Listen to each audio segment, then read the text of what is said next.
PM Narendra Modi 28 मई को संसद के नए भवन का लोकार्पण करेंगे। संसद के नए भवन का निर्माण काम पूरा हो चुका है। लोकसभा अध्यक्ष ओम बिरला ने पीएम मोदी से मुलाकात की और उन्हें इस भवन के लोकार्पण करने का आग्रह किया।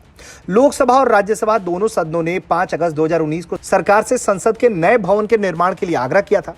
इसके बाद 10 दिसंबर 2020 को पीएम नरेंद्र मोदी ने संसद के नए भवन का शिलान्यास किया।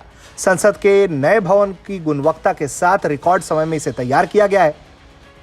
4 मंजिला संसद भवन में 1224 सांसदों के बैठने की व्यवस्था है। संसद का नया भवन भारत की गौरवशाली लोकतांत्रिक परंपराओं और संवैधानिक मूल्यों और अधिक समृद्ध करने का काम करेगा। साथ ही आधुनिक सुविधाओं से युक्त इस भवन में सदस्यों को अपने कामों को और बेहतरीन तरीके से करने में भी सहायता मिलेगी।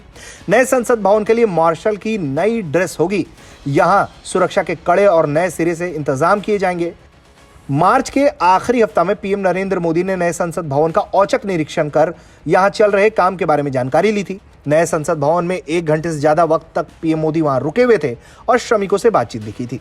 संसद के वर्तमान भवन में लोकसभा में 550 जबकि राज्यसभा में 250 सांसदों के बैठने की व्यवस्था है।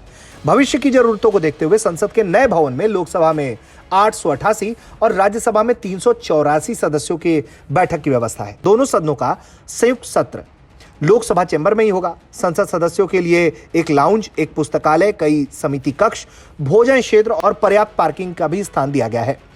नई संसद को बनाने में टेंडर टाटा प्रोजेक्ट को साल 2020 के सितंबर में दिया गया। इसकी लागत 861 करोड़ रुपए मानी गई थी। फिर बाद में कुछ और काम के चलते ये 1200 करोड़ तक पहुंचा। नई संसद केंद्र सरकार के सेंट्रल विस्टा प्रोजेक्ट का हिस्सा है। प्रोजेक्ट में शामिल कर्तव्य पथ का काम पूरा हो चुका है।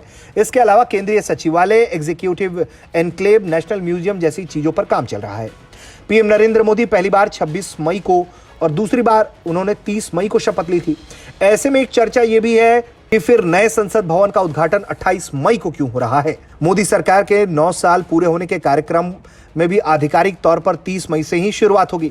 तो 28 मई का दिन नए संसद भवन के उद्घाटन के लिए क्यों चुना गया?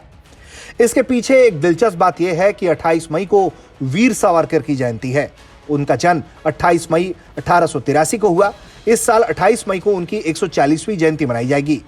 अब यह देखने वाली बात होगी कि क्या यह महज संयोग है कि नए संसद भवन का उद्घाटन वीर सावरकर की जयंती पर हो रहा है, या फिर यह एक सुनियोजित कदम है।